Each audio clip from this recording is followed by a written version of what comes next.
métodos naturais, tá? Então a gente tem o Billings e tem esses outros que eu nem ouso pronunciar o nome que eu não sei falar. Diga lá, o que é cada um, como é que faz, dá pra fazer, qualquer mulher pode fazer. Ele tem um curso disso, né? Tem alguns cursos sobre método natural. Lá na minha página a gente tem a oportunidade das interessadas se inscreverem para participar, com toda a assistência necessária, inclusive, porque exige um acompanhamento. Esse é o único requisito necessário, mas depois que aquela mulher aprende, vai para a vida inteira. Ninguém rouba esse conhecimento dela mais, né? Mas os métodos naturais, na verdade, é curioso. Vou começar contando uma história interessante de que aquilo que a gente acha que é muito difícil, a gente já vê em civilizações antigas, milenares. Na África, por exemplo, quando a gente vai pesquisar no passado, alguns povos na África, muito antigamente, milhares de anos atrás, e se viu que naqueles rituais de apresentação das meninas que começavam a menstruar, uma das partes desses rituais era ensinar para as meninas sinais de fertilidade no corpo. E a gente acha que a gente está evoluindo, tirando isso, que era um conhecimento ancestral, e que agora a gente faz questão de destruir, né? Atropelar com a pílula. Então, esse conhecimento que deveria ser tão óbvio, que a gente deveria aprender lá na 4ª série, o que é isso, né? 4ª, 5ª série, hoje em dia virou uma coisa muito difícil da gente entender. Por quê? Porque ninguém sabe o que é um ciclo menstrual. Você pergunta para a maior parte das mulheres hoje em dia, quando é que começa a tua menstruação? Não sabe. Quantos dias dura o seu ciclo menstrual? Aí eu sempre pergunto assim de propósito, eu não falo direto para as minhas pacientes o que eu quero que ela me responda com isso. A maioria diz assim, 5 a 7 dias. Eu falei, não. Eu não estou perguntando quantos dias dura a sua menstruação. Eu estou perguntando o seu ciclo. Não sei. Quando é que foi a sua última menstruação? Não sei. Então, assim, isso deveria ser uma coisa óbvia e simples. O método natural é a coisa mais fácil de fazer no mundo. Você não consegue fazer, e parece difícil no começo, porque você nunca foi acostumada a ver isso. A Lara falou, né? Depois que ela começou a ver isso todo dia se repetindo, isso fica intuitivo. Quem aprende método natural não consegue deixar de fazer nunca mais. Nem quando não quer. Porque hoje em dia, eu e minha esposa, por exemplo, a gente não se atenta mais a isso. Né? Porque antigamente ainda rolava um certo medinho de engravidar em algumas fases da vida. Hoje em dia não tem mais esse negócio. Então, assim, mas não tem como fugir. A minha esposa sabe. E eu gosto de saber muito, porque eu sei quando ela tá de TPM. Então, assim... Olha que saudável. É a melhor coisa do mundo, né? Você não ela começa a calça com vara curta, porque você fala, cara, eu sei que não é comigo. Exatamente. Isso evita briga no casamento.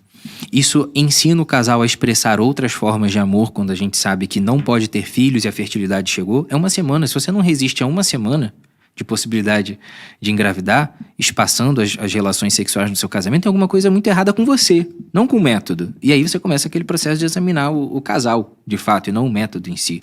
Mas o método natural nada mais é do que uma ferramenta milenar que foi aprimorada, né, para a mulher e o marido entenderem como é que funciona a sua fertilidade. O ciclo menstrual nada mais é do que uma sucessão de ondas hormonais finamente orquestradas para que o corpo permita que a mulher engravide.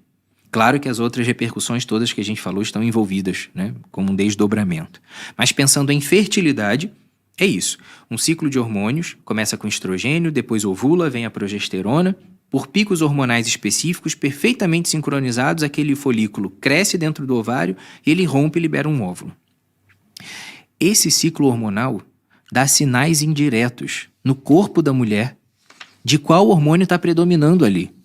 Então a mulher, no momento em que o ovário está, entre aspas, em repouso e ainda não está se preparando para ovular, essa mulher percebe no seu ciclo, no seu dia a dia, uma sensação específica na vulva. Seja de uma secura ou ausência de muco, a uma sensação de uma certa umidade, às vezes, com o muco que é sempre igual. A partir de um determinado momento, quando o ovário começa a ser ativado para recrutar folículos para ovular, o colo do útero, que é aquele lugar onde a mulher colhe o preventivo, que ela pega aquele muco e bota na lâmina, aquilo ali é o muco que ela vê do lado de fora. E esse muco é como um portão de entrada para o espermatozoide subir ou não. Então, o corpo que começou a subir o estrogênio, o ovário que começou a produzir o estrogênio, com a finalidade de liberar o óvulo, ele já espertamente muda o portão de entrada, muda o colo do útero e muda o muco que ele produz. E esse muco que antes era infértil, e que não deixava o espermatozoide passar, agora ele começa a formar canais microscópicos dentro dos quais o espermatozoide consegue nadar e se abrigar da acidez vaginal, que é extremamente lesiva ao espermatozoide. Por que no período de infertilidade, em que não tem muco fértil, a mulher não engravida? Porque o espermatozoide, primeiro que não tem o óvulo vivo lá na trompa esperando, e segundo que o espermatozoide que não consegue entrar nesse muco, que está fechado, com os canais fechados, ele está exposto à acidez vaginal. E ele morre em minutos a horas. Então tem muita gente que me pergunta assim, e se eu tiver uma relação sexual hoje com meu muco infértil e amanhã eu começar a ter muco fértil? O espermatozoide já morreu. Horas depois daquela relação, ele não vai durar até o começo do dia seguinte, se vier uma fertilidade. Diferente disso, quando o estrogênio sobe e a mulher percebe, quando ela é ensinada, ela percebe que o muco mudou e a sensação mudou, quando há essa mudança, o espermatozoide já sobrevive ali por até 5 dias. O que significa que a relação no começo do período fértil pode gerar uma gravidez até 5 dias depois. Então, se ela percebe o ponto de mudança e o último dia de sensação de fertilidade, dentro de uma escala de progressão, porque o estrogênio vai subindo, o muco vai ficando cada vez mais lubrificante, até um dia ápice, que a gente chama. Se ela percebe esse ponto de mudança até o último dia de sensação de fertilidade, ela consegue entender que esse dia aqui, para 80% das mulheres, isso por estudos laboratoriais já se viu, que o dia ápice, ele guarda uma cronologia de ser o dia da ovulação para 80% das mulheres. Quem não ovula no dia ápice, ovula nos 2 dias seguintes, e o óvulo tem 24 horas de vida. Com esse conceito simples, básico, a gente já consegue entender que do momento em que o muco muda até 3 dias depois do dia ápice é o período que essa mulher pode engravidar. Fora disso, não tem óvulo vivo e nem espermatozoide vivo podendo se encontrar. O que significa que se ela pratica abstinência periódica nesse período, o casal pratica, não há possibilidade de gravidez. Zero. Resta a gente passar por um processo de instrução para reconhecer isso, através da metodologia do Billings ou do Creighton. É simples. Esse processo de instrução dura algumas horas de aula, 15 dias de anotação no gráfico, uma correção pelo instrutor, e essa mulher está livre para praticar esse método para o resto da vida. Dá para fazer próximo da menopausa? Dá. Dá para fazer nos primeiros anos de menstruação de uma jovem? Dá. Dá para fazer na amamentação? Dá. Não muda. Dá pra fazer com quem tem síndrome dos ovários policísticos? Dá. Por quê? Quando a ovulação some, a fertilidade some. As sensações e as regras do método não mudam. O que muda é a dinâmica da mulher. Ela percebe e ela muda a prática dela de acordo com o período da vida que ela tá. Mas essas regras que você está comentando vale para todos esses métodos? Ou isso é o Billings, por exemplo? Só pra gente categorizar qual que é essa diferença. A diferença é pequena. É muito sutil. É muito sutil. É como faz a anotação. Entendi. Cola um adesivinho, outro... Só que os conceitos de vida do espermatozoide, vida do óvulo, muco, etc. são iguais. Sim.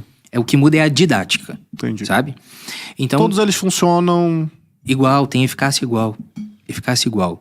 E essa eficácia, ela aumenta quanto mais o casal cumpre as regras. Chegando a 99% em alguns estudos. 99% Ou seja, é a eficácia ele não do é DIU. menos eficaz do que... Exato, do que outros métodos. Assim, qual é a eficácia da camisinha? 87%. Qual a Nossa, eficácia? 87? Eu achei que era mais. Qual a eficácia da pílula no uso real? 93%. CNTP. Nos estudos de método natural, do Billings especificamente, isso pode variar muito de acordo com o rigor com que se trabalha. Sabe qual foi a população que atingiu 99% de eficácia do MOB? Isso foi nos anos 90.